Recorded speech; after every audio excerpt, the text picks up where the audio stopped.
Before going out on practicum and doing an assessment on lesson design, I realised now that the level of detail in my lessons at that stage of my learning would not at all be expected while I was teaching. While I would still hold myself to a high standard, I was planning those lessons as though someone with basic knowledge of sports could pick it up and run it. The level of detail was immense, even including links to video explanations of games, etc. I believe this to be good practice to have, for planning relief or setting a plan for another teacher to take. However, it's just not viable with the limited time teachers have.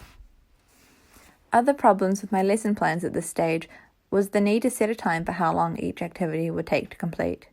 While the plan does say estimated time, I did not treat it as such.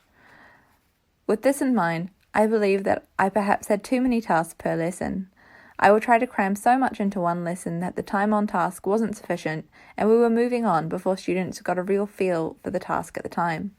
This also resulted in a lot of wasted time, setting up and packing down for each different activity, having to stop the class and call them back in to then just have them stand or sit around while I explained the next part of the lesson, after frantically changing the setup around me.